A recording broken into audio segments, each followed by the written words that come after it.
Reddy garage Hanumesh Reddy నేను. అయితే చాలా చాలా థ్యాంక్స్ అందరికీ, నా వ్యూవర్స్‌కి, నా సబ్స్క్రైబర్స్‌కి, నా ఫాలోవర్స్‌కి. నేను జీరో ఉన్నప్పుడు నాకు మీరు చాలా సపోర్ట్ చేసి నన్ను ఇంతవరకు తీసుకొచ్చినందుకు చాలా థ్యాంక్స్ అందరికీ. అండ్ ఈరోజు ఒక ముచ్చట చెప్తాను. ఒక చిన్న ఇష్యూ కాదు ఇది, ఒక చిన్న సిచ్యువేషన్ అనమాట. ఎందుకు చెప్తున్నా అంటే రేపు పొద్దున్న ఫ్యూచర్లో ఎవరైనా గ్యారేజ్ పెట్టాలనుకున్నా, లేదా ఎవరైనా కార్లు కొని దాని మెయింటెనెన్స్ కానీ దాని బిల్లులు కానీ పే చేయాలనుకునే వాళ్ళకి నేను చెప్పే ఈ సిచ్యువేషన్ కొంచెం హెల్ప్ అవుతుంది అని చెప్పేసి, అండ్ స్పేర్స్ ఇష్యూ కూడా ఎంతలా ఉంటుంది అనేది కూడా చెప్తానన్నమాట. ఒక వెన్యూ కార్ వచ్చింది. చాలా లాంగ్ నుంచి వచ్చిర్రు అన్నవాళ్ళు. చాలా థ్యాంక్స్ అనమాట అన్నవాళ్ళు నా కోసం అంత దూరం నుంచి వచ్చినందుకు. అయితే ఆ venue 3 cylinder petrol turbo car అనమాట. రీసెంట్ మోడల్ అనుకోండి, అరౌండ్ 23 మోడల్ 24 మోడలే అనుకోండి. అయితే ఆ బండికి క్లచ్ ఇష్యూ ఉండే, దాంతోపాటు సస్పెన్షన్ ఇష్యూ కూడా ఉండే. సస్పెన్షన్ ఇష్యూ ఒక 80% డ్యామేజ్ అయినాయి అనమాట, 20% ఉండే. కానీ కస్టమర్ ఏమన్నారంటే లాంగ్ రన్ నాకు మళ్ళీ చాలా ఎక్కువ కిలోమీటర్స్ డ్రైవ్ చేసిన తర్వాతే కంప్లైంట్ వస్తే ప్రాబ్లం లేదు, మరీ 10,000 20,000కి కంప్లైంట్ రావద్దు, సో ఏదున్నా పర్ఫెక్ట్గా నీట్గా చేసేయండి అని చెప్పారు. సో దాని ప్రకారంగానే మేము ఫుల్ సస్పెన్షన్ చేసినాము, దాంతోపాటు క్లచ్ కిట్ రీప్లేస్ చేసినాం. క్లచ్ కంప్లైంట్ ఉండే అనమాట. క్లచ్ ఓపెన్ చేసిన తర్వాత మాకు ఏం తెలిసిందంటే ఇక్కడ మా కర్నూలులో కానీ మా లోకల్ ఆటోమొబైల్ షాప్లో లేదు, హైదరాబాద్లో చెక్ చేసినాం, హైదరాబాద్లో లేదు, అండ్ ఈవెన్ గుంటూరు విజయవాడలో కూడా ట్రై చేసినాము, ఎక్కడ కూడా లేదు. అండ్ వాళ్ళు చెప్పిన time around 10 to 15 days time అయితే చెప్పారు. మాకేమవుతుందంటే లాంగ్ టైం కదా, బండి లిఫ్ట్లో ఉందన్నమాట, గేర్ బాక్స్ డౌన్ చేసి పెట్టేసినాము, అది సాటర్డే అనమాట. కొంచెం ఇబ్బంది పడినాం అనమాట. అలా ఎలా ట్రై చేస్తూ ఉంటే ఒక చెన్నైలో ఆటోమొబైల్ షాప్ వాళ్ళ నంబర్ ఉంటే వాళ్ళని అడిగినాం. వాళ్ళ దగ్గర రెడీ స్టాక్ ఉందన్నారు. వాళ్ళు డిస్పాచ్ చేస్తే డిటీడీసీ కొంచెం ఏమన్నా పార్సల్ ఏదైనా డ్యామేజ్ అయితే ఇబ్బంది పడతాం కదా, అలా అవ్వకుండా ఉండాలా అని చెప్పేసి చెన్నై నుంచి తెప్పించినాం అనమాట. చెన్నై నుంచి రావడానికి అరౌండ్ డిటీడీసీలో వేస్తే 4 days పడుతుంది అన్నారు. 4 days ఒక లిఫ్ట్లో బ్లాక్ అయిపోతాయి. నా గ్యారేజ్లో అయితే చిన్నది, నా గ్యారేజ్, నేను ఎప్పుడు నా గ్యారేజ్ చాలా పెద్దది, 100% ఎక్కువ ఇప్పుడు గ్యారేజ్ అని నేను చెప్పాను. చిన్న గ్యారేజ్, 2 లిఫ్ట్లు మాత్రమే ఉన్నాయి, 2 post లిఫ్ట్స్. సో ఒక లిఫ్ట్ నాకు బ్లాక్ అయిపోతే చాలా బిజినెస్ లాస్తో పాటు వెహికల్ కమిట్మెంట్ టైమ్స్ కూడా చాలా వరకు లూజ్ అవుతాయి అనమాట నేను. అండ్ సో ఏం చేయాలని ఆలోచిస్తుంటే మా తమ్ముడు ఎప్పుడు నాకు సపోర్ట్ చేస్తాడు, కానీ నేను ఏం చెప్పినా కానీ నాకు రివర్స్గా మాట్లాడతాడు అనమాట. కానీ ఆ విషయంలో కొంచెం సపోర్ట్ చేసిండు. ఎట్లా అంటే చెన్నైలో మా తమ్ముడు ఫ్రెండ్ ఉన్నాడు. ఆటోమొబైల్ షాప్ వాళ్ళ దగ్గర కూడా ఫస్ట్ టైం తీసుకుంటున్నాము. కొన్నిసార్లు చాలా వరకు ఆటోమొబైల్ షాప్స్ వాళ్ళ దగ్గర కూడా మేము చాలా మోసపోయినాం అనమాట. పైసలు ముందే వేసి వాళ్ళు స్పేర్ పంపించాక మేము చాలా సఫర్ అయినాం. అండ్ అందులోనూ వాళ్ళు చాలా కొత్త పర్సన్స్ అనమాట నాకు. సో ఒకసారి ట్రైల్ వేద్దామని చెప్పేసి మా తమ్ముడు ఫ్రెండ్ ఒకటి చెన్నైలో ఉంటే వాడి లొకేషన్ నుంచి ఆటోమొబైల్ షాప్ పోవడానికి అరౌండ్ ఒక 600 రూపీస్ ఏమో ఛార్జ్ అయిందంట ర్యాపిడోలోనే. అంటే చాలా తక్కువ డిస్టెన్స్ ఉన్నా కూడా చెన్నై ట్రాఫిక్ గురించి తెలిసి ఉంటుంది మీకు. వెళ్ళిండు, ఆటోమొబైల్ షాప్ పోయిండు, ఒక 15,000 చేంజ్ క్లచ్ కిట్ కాస్ట్ అయింది. తీసుకున్న దగ్గర నుంచి మళ్ళీ మా జశ్వంత్ ఉన్నాడు అనమాట అడ్వైజర్, వాళ్ళ నాన్న కర్నూలు టు చెన్నై బస్ ఆర్టీసీలో వర్క్ చేస్తాడనమాట డ్రైవర్. సో వాళ్ళ నాన్న కూడా ఆ రోజు లేడు. సో వేరే బస్సు ఉంటే దాంట్లో ట్రాన్స్పోర్ట్లో పంపించచ్చు అని చెప్పేసి చెప్పిండు. అక్కడ నుంచి ఆటోమొబైల్ షాప్ నుంచి మా తమ్ముడు ఫ్రెండ్ ఆటోమొబైల్ షాప్ నుంచి బస్ స్టాండ్ వరకు రావడానికి ఒక ఛార్జెస్ అయినాయి. ఓకే, ఆ చార్జెస్ కూడా బేర్ చేసుకున్నాము. క్లచ్ తీసుకున్నాడు, పార్సల్ అయితే డిస్పాచ్ అయిపోయింది. మార్నింగ్ వరకు మా దగ్గరికి అయితే వచ్చేసింది, సండే మార్నింగ్కి వచ్చేసింది. చాలా బెటర్ మాకు కూడా. మా తమ్ముడు ఫ్రెండ్ అక్కడ నుంచి ఆ బస్ స్టాండ్ నుంచి వాడి ప్లేస్కి పోయి ఒక బిర్యానీ కూడా పైసలు ఇచ్చినాంలే, అది వేరే విషయము. మంద ఆగడు వాడు కాబట్టి ఆల్కహాల్కి పైసలు ఇవ్వలే, బిర్యానీకి ఇచ్చినాము.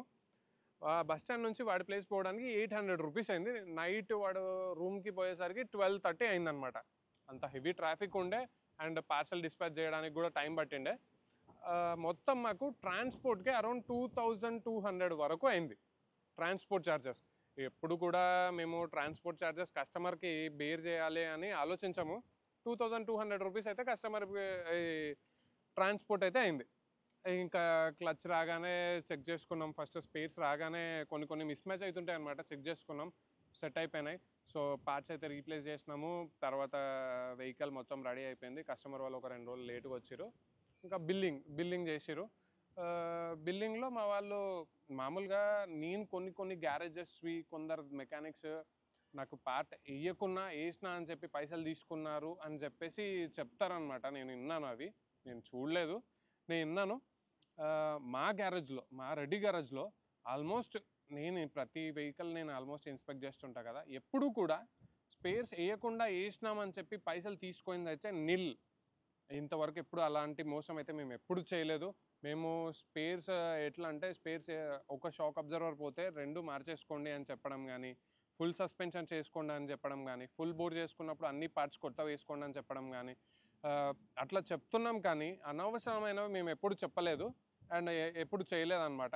అలాంటి సిచ్యువేషన్ అనమాట. అయితే తర్వాత ఏం జరిగింది, మావాడు బిల్లింగ్ వేసేటప్పుడు ఈ క్లచ్ కిట్ మొత్తం వేసినాడు బిల్లు, మళ్ళీ ఎక్కడో మిస్ అయ్యి ఆ క్లచ్ కిట్ అనేది యాడ్ చేయలేదు, కానీ క్లచ్ లీబర్ అయితే యాడ్ చేసేసిండు.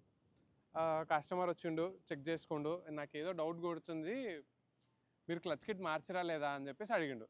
లే అన్న మార్చినాము, మాతో వీడియోస్ కూడా ఉంటాయి అనమాట. ఆల్మోస్ట్ అన్ని వీడియోస్ అడ్వైజర్లో ఎవరో ఒకరు ఏదో ఒకటి వీడియోస్ ఉంటాయి. 90% ప్రతి ఒక్క వెహికల్ ఏదైనా పని చేస్తుంటే దాని వీడియోస్ తీసుకుంటాం. సపరేట్గా ఒక వీడియోగ్రాఫర్ ఉన్నాడు, ప్లస్ కెమెరాలు ఉన్నాయి, సీసీ కెమెరాలు కూడా ఉంటాయి. అండ్ నేను వీడియోస్ తీసుకుంటా, మా అడ్వైజర్స్ కూడా 2 అడ్వైజర్స్ వీడియోస్ తీసుకుంటారు, అలైన్మెంట్ టెక్నీషియన్ వీడియోస్ తీసుకుంటారు, పెయింటర్స్ డెంటర్స్ కూడా అట్లా వీడియోస్ తీసుకుంటుంటారు అనమాట. దానికి కూడా వీడియో ఉంది. లేదన్నా 99 కాదు 200% క్లచ్ కిట్ చేంజ్ చేసినాము అంటే, ఓకే ఏం లే మరి మీరు బిల్లు అయితే యాడ్ చేయలేదని చెప్పేసి అన్నారు. అప్పుడు చెక్ చేసుకుంటే ఓకే మా వాడు మిస్ అయినాడు అని చెప్పేసి. హ్యూమన్ ఎర్రర్స్ ఖచ్చితంగా జరుగుతాయి, అవి జరిగింది. మా వాళ్ళని అయితే నేను ఏం అనలేదు. తర్వాత చెక్ చేసుకొని మళ్ళీ ఇంకో బిల్ వేసి ఇచ్చారు. మేము ట్రాన్స్పోర్ట్కి సపరేట్గా ట్రాన్స్పోర్ట్ ఛార్జెస్ అని అయితే వేయలేదు. మా లేబర్ వరకు మేము కరెక్ట్గా వేసినాం. ఒక్కొక్క గ్యారేజ్లో ఎక్కువ అనిపించచ్చు, అది ఒక్కొక్క గ్యారేజ్ వాళ్ళకి తక్కువ అనిపించచ్చు. సిచ్యువేషన్ డిమాండ్స్ అనమాట. ఒక్కొక్క గ్యారేజ్లో ఒక్కొక్క కాస్టింగ్ ఉంటుంది, అది అర్థం చేసుకుంటే ఇట్ ఈస్ ఫైన్. నెక్స్ట్ తర్వాత కస్టమర్కి అయితే మేము ట్రాన్స్పోర్ట్ ఛార్జెస్ ఏమీ వేయలేదు, కానీ కస్టమర్ లాస్ట్కి బిల్ మీద బార్గెన్ చేసి ఒక 3000 రూపీస్ అయితే తగ్గించారు. నాకు లాస్ కాదు, ప్రాఫిట్ కాదు. లాస్ ఎందుకు అంటే నేను ట్రాన్స్పోర్ట్కి నేనే నా బై హ్యాండ్ నేను బేర్ చేసుకున్నా కాబట్టి అది లాస్. అండ్ నార్మల్ ఒక 50,000 60,000 బిల్లో ఒక 1000 రూపీస్ 2000 రూపీస్ తగ్గాలన్నా కూడా ఏమవుతుందంటే నా ఎంప్లాయీస్ శాలరీసే ఇబ్బంది అవుతుంది అనమాట. ఇప్పుడు ఒక కార్ కాదు కదా, మేము మంత్ మొత్తం ఒక కారు 2 కార్లు కాదు, per day 5 to 6 cars major works చేసిన కార్లో డెలివరీ అవుతుంటాయి. ఒక్కొక్క బిల్లులో 2000 3000 అనుకుంటే ఒక 50 కార్స్, ఒక 100 కార్స్ అనుకుంటే అక్కడనే 3-4 లక్షలు ఈజీగా బార్గెన్లోకే వెళ్ళిపోతాయి. అట్లా నాకేమవుతుందంటే అవన్నీ శాలరీస్కి ఇబ్బంది పడతాం అనమాట మేము.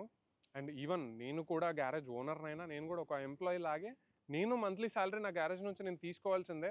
అండ్ చిన్న గ్యారేజ్ నాది, చాలా చిన్న గ్యారేజ్, చాలా జీరో ఎక్విప్మెంట్స్ నుంచి ఒక్కొక్క ఎక్విప్మెంట్ కొంటూ ఉంటాను అనమాట నేను. అండ్ ఏంటంటే నేను ఏదైనా పైసలు ఎర్న్ చేసుకున్నా నేను ఏదో బంగ్లాలు కట్టాలి, ఇట్లా రిచ్ లైఫ్ లీడ్ చేయాలి అట్లాంటి ఇంటెన్షన్ కాదు నా ప్యూర్ ఇంటెన్షన్. నేను నా గ్యారేజ్లో ఉన్న నా టీం, నాతో ఉన్న టీం ఏంటంటే ఏదో ఇప్పుడు ఏమైనారంటే ఎంప్లాయీస్ కూడా చాలా వరకు చూసాను అనమాట. నా దగ్గర నుంచి చాలామంది వచ్చి వెళ్ళిపోయిన వాళ్ళు చాలామంది ఉన్నారు, ఉండిపోయిన వాళ్ళు కూడా చాలామంది ఉన్నారు. ఒక దగ్గరే ఉండిపోతే వాళ్ళకి ఇంపార్టెన్స్ కానీ రెస్పెక్ట్ కానీ అన్నీ కూడా పెరుగుతాయి అనమాట. అలా కాకుండా ఒక దగ్గర ఒక రోజు ఉంటే ఎక్కడ కూడా రెస్పెక్ట్ అనేది ఉండదు. అలా నాతో ఉన్న నా టీము నేను సక్సెస్ఫుల్గా గ్యారేజ్ని రన్ చేస్తూ వాళ్ళు హ్యాపీగా ఉండాలి, నేను హ్యాపీగా ఉండాలి, ఫుడ్కి బెడ్కి నెక్స్ట్ క్లోతింగ్కి, దీని వరకు ఎటువంటి లోటు నాకు కానీ నా టీంకి కానీ లేకుండా మంచిగా ఉండాలి అనేది నా పాలసీ అనమాట. మా థియరీ కూడా, మా గ్యారేజ్లో ఉన్న నాతో ఉన్న నా టీం అందరి థియరీ కూడా అదే. పైసలు సంపాదించేదో ఇల్లులు కట్టేంత సీన్ అయితే లేదు ఇప్పుడున్న జరిగే బిజినెస్లో, ఇప్పుడున్న ఆటోమొబైల్ ఫీల్డ్లో. అండ్ మోసం చేస్తారు, అది చేస్తారు, ఇది చేస్తారు, ఆ థియరీ కూడా లేదు. ఎందుకంటే అప్పట్లో జరిగేటివి, అప్పట్లో సోషల్ మీడియా ఇవన్నీ లేవు కాబట్టి ఇప్పుడు ఏ కార్కి ఏం చేస్తున్నాం అనేది కూడా మేము క్లియర్గా వీడియోస్ చూపిస్తున్నాము. అండ్ చాలామంది కూడా గ్యారేజెస్ వాళ్ళు కూడా వీడియోస్ తీస్తున్నారు, వీడియోస్ అప్లోడ్ చేస్తున్నారు. అండ్ నాలెడ్జ్ కూడా కస్టమర్లు ఆల్మోస్ట్ ఒక 10% గెయిన్ చేసుకుంటున్నారు. ఇంకో 90% ఏంటంటే అదే భ్రమలో ఉన్నారనమాట, పాతకాలం భ్రమలోనే. కానీ ఇప్పుడు టెక్నాలజీ కానీ, కార్లు కానీ, సిస్టమ్స్ కానీ అన్నీ చాలా చేంజ్ అయిపోయినాయి. సో మీరు కూడా ఎప్పుడైనా మీ కార్ బిల్లింగ్స్ అప్పుడు 1-2 సార్లు క్లియర్గా క్రాస్ చెక్ చేసుకొని తీసుకోండి. అండ్ మావి హ్యూమన్ ఎర్రర్స్ మేము కూడా చాలా ఉన్నాయి. నేను ప్రతి ఒక్క రోజు ఏదో ఒక ముచ్చట చెప్తాను ఇలానే. ఎలా అంటే మా గ్యారేజ్లో జరిగిన సిచ్యువేషన్స్, నేను ఫేస్ చేసిన సిచ్యువేషన్స్. మీరు ఒకవేళ ఏదైనా గ్యారేజ్ పెట్టాలనుకున్నా కానీ, మీ కార్ సర్వీస్కి వెళ్ళినా ఏదైనా సిచ్యువేషన్స్ ఫేస్ చేసినా కానీ అవి కూడా కామెంట్ చేయండి. అండ్ నేను కూడా క్లియర్గా నా ప్రతి ఒక్క situation either it is positive or negative ఏదైనా సరే నేను ఓపెన్గా చెప్పేస్తాను. ఎందుకంటే లాస్ట్కి మిగిలేది మనం ఉన్నా లేకున్నా లాస్ట్కి మిగిలేది నిజం మాత్రమే. సో ఏది ఉన్నా సరే లాయల్గా కరెక్ట్గా చెప్తాను, నేను జెన్యూన్గా చెప్తాను. సో నా యూట్యూబ్ ఛానల్ సబ్స్క్రైబ్ చేసుకోండి. మీకు ఇలాంటి ఇంకా ఎన్నో వీడియోస్ నేను ప్రొవైడ్ చేస్తాను. అండ్ థ్యాంక్స్ ఫర్ సపోర్టింగ్ మీ. స్టార్టింగ్లో చెప్పాను కదా, ఇప్పుడు కూడా చెప్తున్నా, మీ అందరి సపోర్ట్ వల్లనే ఐఎమ్ హియర్. ఇప్పుడు మాట్లాడుతున్నా అంటే అది కూడా మీ సపోర్ట్ వల్లనే. Thanks for everyone.